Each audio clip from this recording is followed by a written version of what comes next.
విద్యార్థుల భవిష్యత్తును తీర్చిదిద్దేందుకు దాతలు ముందుకు రావాలని రాజమహేంద్రవరం సిటీ ఎమ్మెల్యే ఆదిరెడ్డి శ్రీనివాస్ పిలుపునిచ్చారు.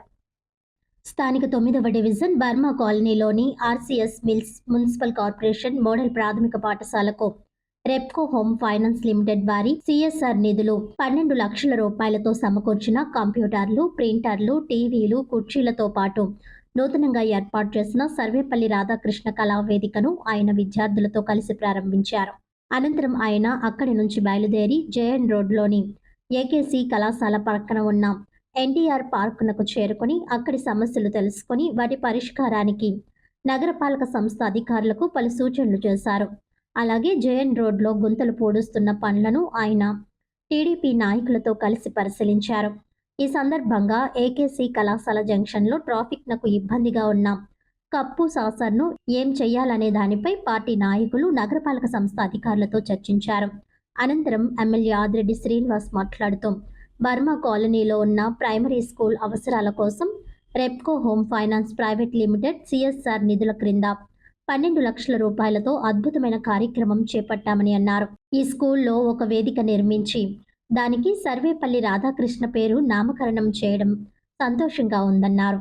అలాగే స్కూల్కు పెయింటింగ్, కంప్యూటర్లు, ప్రింటర్లు, 4 టీవీలు, డిజిటల్ క్లాస్ రూమ్లు, టేబుల్స్, కుర్చీలు సమకూర్చడం జరిగిందన్నారు. ఇవన్నీ అందించి పిల్లల అభ్యసనానికి ఉపయోగపడేలా చేశామని అన్నారు.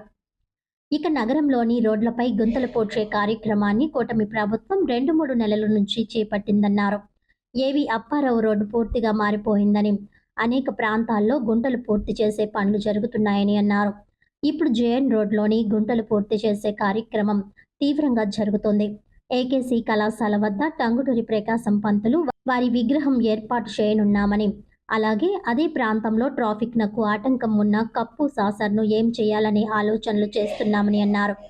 తెలుగుదేశం పార్టీ అభివృద్ధికి ఎప్పుడూ వ్యతిరేకించలేదని, కానీ సుందరీకరణ పేరుతో గత పాలకులు చేసిన పిచ్చి పనులను తాము ప్రజలకు సౌకర్యవంతంగా సరిచేస్తున్నామని స్పష్టం చేశారు.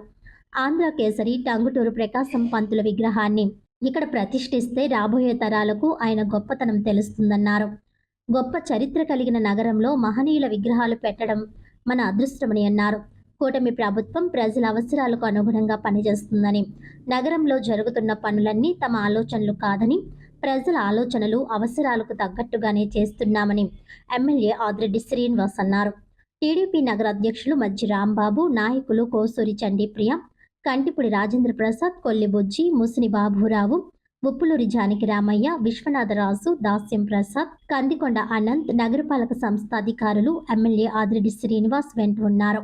9th ward Burma colony school ఏదైతే ఉందో సిఎస్ఆర్ నిధుల కింద ఈరోజు 12 లక్షలు విలువ చేసే ఇన్ఫ్రాస్ట్రక్చర్ మెటీరియల్, చైర్స్ కానీ, టేబుల్స్ కానీ, కంప్యూటర్, ప్రింటర్, టీవీస్ డిజిటలైజ్ చేసాం రూమ్స్ అన్ని.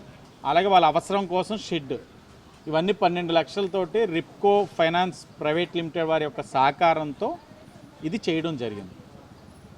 ఇదేనే కాదు, రాజమహేంద్రవరంలో అనేకమైన స్కూల్స్లో ప్రభుత్వమే కాదు స్వచ్ఛంద సంస్థల సహకారం అందించండి పిలుపుకి కూటమి మీద గౌరవంతో ఒక్కొక్కటిగా చేస్తున్నారు. మోరంపూడిలో ఒక స్కూల్ ఉంది, అది హయ్యర్ స్కూల్ తీసుకొచ్చాం. రూమ్స్ లేవంటే రౌండ్ టేబుల్ వారు 30 లక్షలతోటి అక్కడ నిర్మాణం చేస్తూ ఉన్నారు భవనాన్ని. అలాగే ఈ శ్యామలాంబ స్కూల్ విఎల్పురంలో కూడా ఇప్పుడు కట్టాలి భవనాన్ని. దానికి ఇంకొక సంస్థ ద్వారా మరొక 30 లక్షలు శాంక్షన్ చేయించుకొచ్చాం. అలాగే దాతల యొక్క సహకారంతో చేస్తున్నాం. ఇంకా దాతల్ని చేయగలిగే శక్తి సామర్థ్యం ఉన్న వాళ్ళని ముందుకు రండి. స్కూల్స్, ఎందుకంటే స్కూల్స్ని నేను అడుగుతూ ఉన్నాను, అక్కడ చదివే పిల్లలు రేపు దేశ భవిష్యత్తు. వాళ్ళు మంచి విద్య అందించాలి, వాళ్ళు చదువుతున్న వాతావరణం బాగుండాలి. వీటన్నిటి కోసం మీరు అందరూ సహకరించాలని కోరుకుంటూ, అలాగే పండగ ముందు నుంచి చెప్తూనే వచ్చాం, గుంతల్లే నగరంగా తీర్చిదిద్దుతాం, పాట్ హోల్స్ ఫ్రీ సిటీ కింద చేస్తామని. దానికి అనుగుణంగా పండగకి 70-80% పూర్తి చేశాం. సరే, పండగ అయిపోయింది, తిరుగు ప్రయాణం చేశారు అందరూ, ఇంకెందుకని వదిలేదు. ఈ కూటమి యొక్క చిత్తశుద్ధి ఏ విధంగా ఉన్నదన్నది ఇప్పుడు జేఎన్ రోడ్డుకు వస్తున్న వాళ్ళు కనబడుతుంది. ఇంకా పాట్ హోల్స్ ఎక్కడ ఉన్నాయి అన్నీ క్లియర్ చేసుకుంటూ వెళ్తున్నాం. అవసరమైన చోట రోడ్స్ వేస్తున్నాం, డ్రైన్స్ వేస్తున్నాం. అలాగే ఏకేసీ పార్క్ ఏదైతే ఉందో పార్కులో కూడా కొన్ని డెవలప్మెంట్ ఇష్యూస్ ఉన్నాయి. అప్పుడు చేసిన అభివృద్ధి కార్యక్రమంలో నాణ్యత లోపించడం ఒకటైతే అనవసరమైన చోట కొన్ని కార్యక్రమాలు చేశారు. అవన్నీ ప్రజలకు ఇబ్బందికరంగా ఉన్నాయి. మా నాయకులందరూ మా దృష్టికి తీసుకురావడం వల్ల డిపార్ట్మెంట్ వారితో అవి ఎలా సరిచేయాలో కూడా చేస్తూ, ఆ కప్పు సాసర్ కూడా అలైన్మెంట్ ఇష్యూస్ ఉన్నాయి. రోడ్ అలైన్మెంట్ని ఆక్రమించేసింది. దానివల్ల యాక్సిడెంట్స్ ఎక్కువ అవుతూ ఉన్నాయి. దాన్ని కూడా ఎలా సరిచేయాలన్న దాని మీద కూడా అధికారులతో చర్చించాం. కూటమి అధికారంలోకి వచ్చిన తర్వాత మేమే కానీ తలుచుకుంటే అనుకుంటే అక్కడ కప్పు సాసర్ ఉండదు. కానీ మేము తప్పుడు పని చేయలే. ఒకటే అనుకున్నాం, మనం ఎందుకు డిస్ట్రక్షన్ వైపు వెళ్ళాలి? అది ఎవరైనా అప్పుడున్న వ్యక్తి జోబు నుంచి కట్టాడా, లేకపోతే ఇప్పుడు నేను చేయించేది నా జోబు నుంచి ఇస్తున్నానా? ఇది ప్రజాధనం. మనం రక్షకుల కిందే ఉండాలి కానీ భక్షకుల కింద ఉండకూడదు. ఆ ఆలోచనతోటి కప్పు శాసన ఉంచుతూ ప్రజల ఇబ్బంది ఎలా తొలగించాలన్న దాని మీద కూడా ఆఫీసర్స్తో డిస్కస్ చేసాం. దగ్గరలోనే ఆ సమస్యను కూడా పరిష్కరిస్తామని తెలియజేస్తూ ధన్యవాదాలు.